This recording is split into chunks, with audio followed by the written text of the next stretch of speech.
अस्सलाम वालेकुम, मैं हूं मलिक मोहम्मद जहाज़े मैबल एडवोकेट हाई कोर्ट और आप देख रहे हैं लॉयर्स नेस्ट। कर्ज़ हमेशा करीबी अजीज़ों, रिश्तेदारों और दोस्तों को ही दिया जाता है। कर्ज़ देने के बाद जब वापस करने की बारी आती है तो हम बहैसियत कौम लंबी तान कर सो जाते हैं। उधार देने वाला शख्स रुसवा होकर रह जाता है। एक तो ताल्लुकात में बिगाड़ पैदा होता है, दूसरा वो अपनी रकम से हाथ धो बैठता है, तीसरा रकम का तकाजा कर कर के ज़लालत की हद तक वो ख्वार हो जाता है। मैं माशरे की अमूमी बात कर रहा हूँ। वैसे अच्छे लोग हर माशरे में, हर जगह, हर सोसाइटी में मौजूद होते हैं। अगर आप किसी को कर्ज़ देने लगें या आपका कोई दोस्त, अहबाब, फैमिली मेम्बर, रिश्तेदार या कोई हमसाया, पड़ोसी, जानने वाला आपसे कर्ज़ मांगे तो ऐसी कौन सी एहतियाती तदाबीर अपनानी चाहिए जिनसे आप बाद की ज़लालत और ख्वारी से बच सकें और अपनी कर्ज़ में दी गई रकम को वापस वसूल कर सकें। आज की ये वीडियो इसी टॉपिक के इर्द गिर्द घूमेगी और इसी के मुतालिक हम बात करेंगे। मैं आपको वो एहतियाती तदाबीर बताऊँगा कि आपका कोई भी दोस्त, अहबाब, हमसाया, रिश्तेदार, फैमिली मेम्बर कर्ज़ लेकर भाग नहीं सकेगा, बल्कि मजबूरन भी उसे कर्ज़ वापस करना पड़ेगा। सबसे पहली और इंतहाई अहमियत की हामिल एहतियात ये है कि आप कर्ज़ दें ही ना। एक ना और 100 सुख, लेकिन क्या करें, मुआशरत है, निभाना पड़ता है, चलना पड़ता है, ताल्लुकात भी निभाने होते हैं, रिश्तेदारियां भी निभानी पड़ जाती हैं और कर्ज़ देना भी पड़ जाता है। तो पहली इंतहाई जो ज़रूरी एहतियात है वो तो तकरीबन आप लोगों से उस पर अमल नहीं हो सकेगा। तो अब आ जाते हैं कि ऐसी कौन सी एहतियाती तदाबीर अपनाएं। तो सुन्नत नबवी सल्लल्लाहु अलैहि वसल्लम के ऊपर अमल करते हुए अगर हम किसी को कर्ज़ देना चाहें, चाहे वो हमारा करीबी अज़ीज़, रिश्तेदार, फैमिली मेम्बर, दोस्त, हमसाया कोई भी हो, तो सबसे पहले उसका तहरीरी मुआहदा कर लें, लिख लिया करें उसे। सबसे पहले उस शख्स के नाम पर स्टैम्प पेपर निकलवाएं, जिसे उर्फ़ आम में स्टाम्प कहा जाता है, 1200 रुपये वाला। लेकिन 1200 रुपये वाला स्टाम्प या स्टैम्प पेपर अब बढ़ के 3000 रुपये का हो गया है। गवर्नमेंट ने हाल ही में फ़ीसों में इजाफ़ा कर दिया है। तो 3000 रुपये वाला स्टैम्प पेपर उसके नाम का बैंक से निकलवाएं। 2 आज़ाद इंडिपेंडेंट गवाह बिठाएं।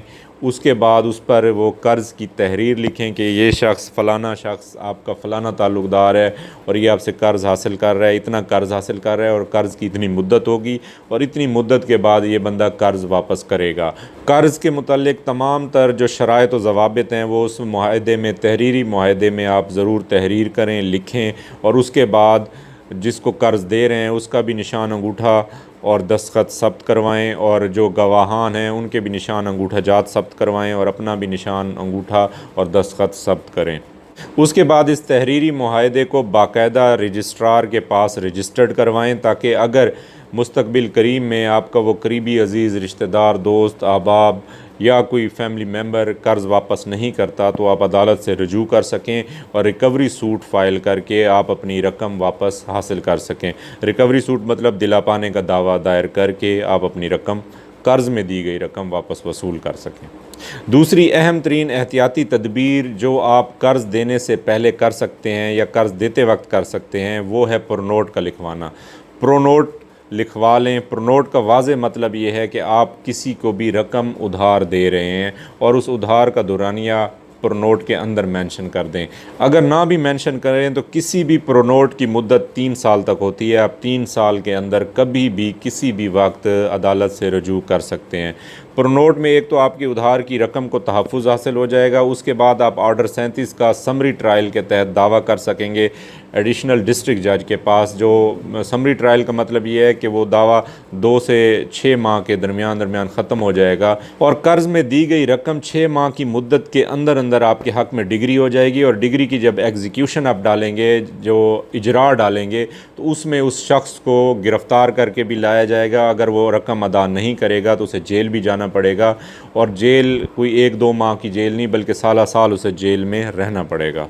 तीसरी और सबसे अहम तरीन एहतियाती तदबीर ये है कि आप जिस शख्स को कर्ज़ दे रहे हैं उससे ब्लैंक चेक ले लें, उसके अपने अकाउंट का चेक ले लें और उस चेक पर उसकी बैक साइड पर 2 जगहों पर उसके सिग्नेचर, जो उसके ऑथोराइज सिग्नेचर हैं, जो उसके रजिस्टर्ड सिग्नेचर हैं, जो उसके CNIC पर हैं, वो सिग्नेचर करवा लें और उसकी फ्रंट साइड पर भी सिग्नेचर करवा लें और उसके ऊपर रकम और तारीख़ बेशक पुर ना करें, वो खाली रहने दें और अपने पास उस चेक को महफूज कर लें ताकि वो चेक बवक्त ज़रूरत आपके काम आए। अगर उसके ऊपर आप तारीख़ मेंशन कर देंगे, तारीख़ लिख देंगे, तो वो चेक 6 माह के बाद बेकार हो जाएगा और उसे स्टेल चेक कहते हैं। इसलिए ये एहतियात ज़रूर कीजिएगा कि उसके ऊपर तारीख़ मेंशन ना हो, तारीख़ लिखी हुई ना हो।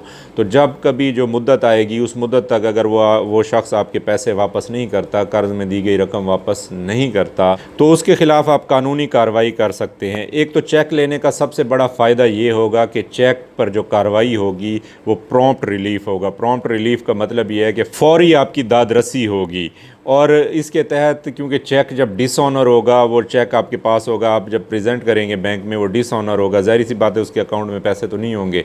जब डिसऑनर होगा तो उसके ख़िलाफ़ FIR दर्ज होगी। एक तो उसके ख़िलाफ़ FIR दर्ज होगी, FIR में वो गिरफ़्तार होगा, जेल की हवा खाएगा, और पुलिस के आगे तो वैसे भी बड़े बड़े सीधे हो जाते हैं। तो उम्मीद है कि इसी FIR के दौरान ही आपकी रकम वो वापस कर देगा।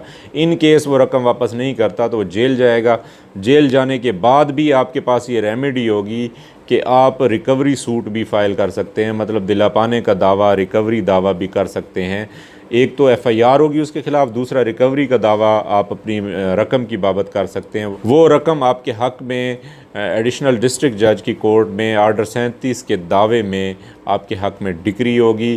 तो जो FIR वाला सिलसिला है वो भी चलेगा, उसके ख़िलाफ़ वो ट्रायल भी चलेगा, मुकदमा भी फेस करेगा, और इधर से ये अमाउंट भी आपके हक़ में डिक्री होगी और वो आप वसूल कर सकते हैं। तो उसको डबल सज़ाएँ होंगी। चाहे वो इस सिलसिले में 2 साल भी कैद की सज़ा काट के आ जाता है, वापस आकर फिर भी उसको आपकी कर्ज़ की रकम वापस करनी होगी, और उस सिलसिले में आप उसे फिर दोबारा जेल भिजवा सकते हैं। तो ये चेक की जो एहतियाती तदबीर है ये सबसे अहम तरीन और सबसे मज़बूत तरीन और ताकतवर तरीन तदबीर है, और ये 3 इंतहाई अहम तरीन जो एहतियाती तदाबीर हैं अगर ये आप कर लेते हैं तो जो शख्स भी आपसे कर्ज़ लेगा और बाद में कर्ज़ लेने के बाद जब मुद्दत आएगी कर्ज़ वापसी की और उसकी नीयत में फ़तूर आ जाता है तो आप उसके ख़िलाफ़ बआसानी कार्रवाई कर सकते हैं और उसकी तबीयत को साफ़ करके उसकी आने वाली नस्लों तक को सबक दे सकते हैं। तो इस मामले में शर्माए नहीं, इस मामले में बिल्कुल भी हेजिटेशन का मुज़ाहरा ना करें कि अगला बंदा क्या सोचेगा कि अब भाई भाई से तहरीर लिखवा रहा है या दोस्त दोस्त से तहरीर लिखवा रहा है, हम पर भरोसा नहीं है, ये है वो है। कुरान मजीद के अल्फाज को, सूरह बकरा के अल्फाज आयात को सामने रखें जिसमें अल्लाह ताला